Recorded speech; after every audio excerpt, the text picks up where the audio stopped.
লেখায় ও রেখায় জাতীয়তাবোধের বিকাশ। যে জাতি নিজের সাহিত্য, ইতিহাস ও শিল্প ভুলে যায়, সে জাতি পরাধীনতায় বেছে নেয়। বঙ্কিমচন্দ্র চট্টোপাধ্যায়। ঊনবিংশ শতাব্দী ছিল ভারতবর্ষে জাতীয় চেতনার নবজাগরণের কাল। পাশ্চাত্য শিক্ষার প্রভাবে জন্ম নেওয়া এই চেতনা সাহিত্য ও শিল্পকলায় প্রকাশ পেতে শুরু করে।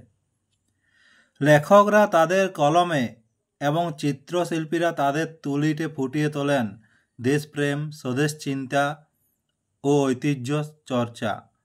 সংবাদপত্র, উপন্যাস, ইতিহাস গ্রন্থের পাশাপাশি চিত্রকলা হয়ে ওঠে ব্রিটিশ বিরোধী প্রতিবাদের প্রতীক।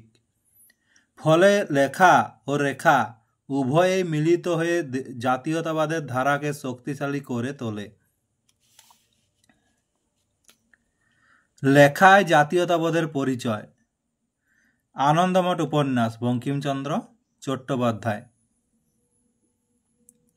জাতীয়তাবোধের বিকাশে যেসব সাহিত্যের বিশেষ ভূমিকা রয়েছে তার মধ্যে অন্যতম হল বঙ্কিমচন্দ্র চট্টোপাধ্যায়ের আনন্দমঠ উপন্যাস।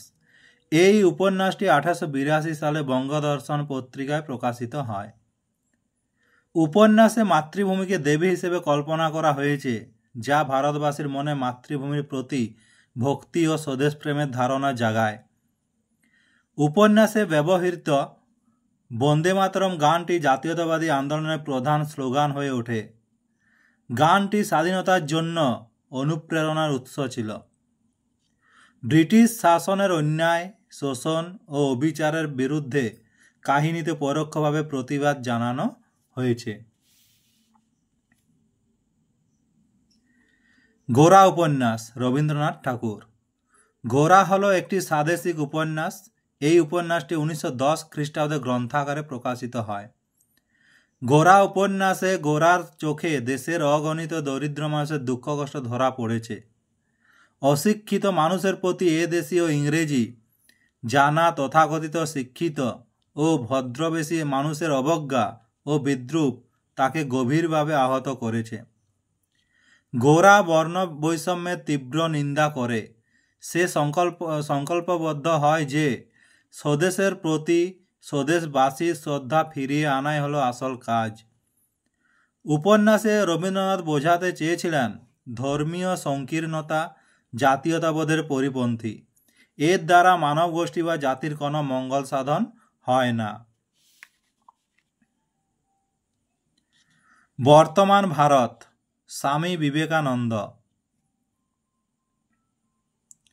স্বামী বিবেকানন্দের বর্তমান ভারত গ্রন্থটি ভারতের জাতীয়তাবাদের প্রতীক হিসেবে চিহ্নিত।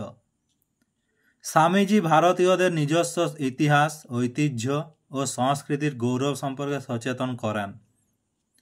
ফলে আত্মবিশ্বাস ও আত্মগৌরব জাতীয়তাবাদের মূল ভিত্তি হয়ে ওঠে। হিন্দু ধর্মের উদার মানবিক দিক তুলে ধরে জাতীয় ঐক্য প্রতিষ্ঠার চেষ্টা করেন, যা ভারতীয় জাতীয়তাবাদের একটি গুরুত্বপূর্ণ দিক। স্বামী বিবেকানন্দ শিক্ষা, বিশেষ করে আত্মনির্ভরশীলতা ও চরিত্র গঠনের উপর জোর দেন।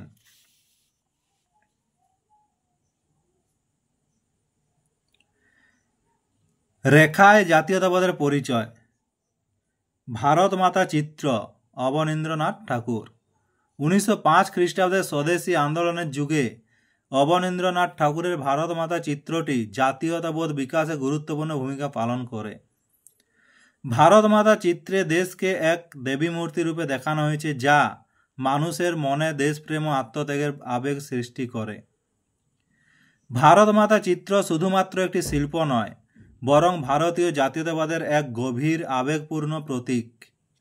এটি সাধারণ জনগণ থেকে বিপ্লবী পর্যন্ত সকলের মনে দেশপ্রেম, আত্মত্যাগ ও স্বাধীনতার আকাঙ্ক্ষা জাগিয়ে তোলে।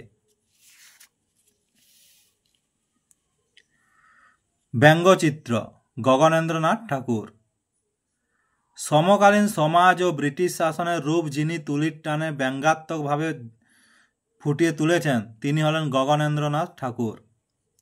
তার ব্যঙ্গচিত্রগুলি হল নবহুল্লোড়, জাতাসুর, অদ্ভুত লোক, বিরূপ বজ্র প্রভৃতি হয়ে উঠেছিল ঔপনিবেশিক সমাজের সমালোচনার প্রতিফলন।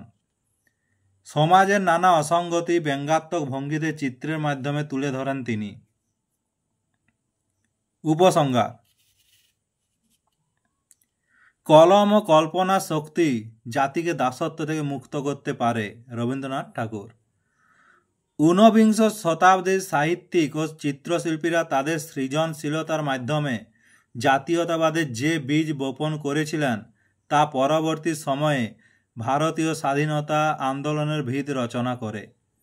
তাদের রচনা ও শিল্পকর্ম ভারতবাসীর মনে আত্মপরিচয়, আত্মমর্যাদা ও ঐক্যের চেতনা গড়ে তোলে। তাই লেখা ও রেখা এই দুটি মাধ্যমে একত্রে ঔপনিবেশিক শাসনের বিরুদ্ধে ভারতীয়দের মানসিক ও সাংস্কৃতিক প্রতিরোধের শক্তি হিসেবে চিহ্নিত হয়। এইভাবে লিখলে সম্পূর্ণ নাম্বার, অর্থাৎ এটি 8 নম্বরের প্রশ্ন উত্তর, তো 8এই পাওয়া যাবে। এখানে দেখো প্রথমে দুটি কোটেশন দেওয়া আছে, একটি বঙ্কিমচন্দ্র চট্টোপাধ্যায়ের আর একটি শেষে দেওয়া আছে রবীন্দ্রনাথ ঠাকুরের। এই দুটি কোটেশন ভালো করে দিতে হবে। আর তারপরে লেখায় জাতীয়তাবাদের পরিচয়ে 3টি গ্রন্থ আছে, আনন্দমঠ, গোরা, বর্তমান ভারত, আর রেখায় আছে ভারতমাতা চিত্রলে অবদান, ভারতমাতা চিত্রের আর ব্যঙ্গচিত্রের অবদান। এইভাবে লিখলে সম্পূর্ণ নাম্বার পাওয়া যাবে।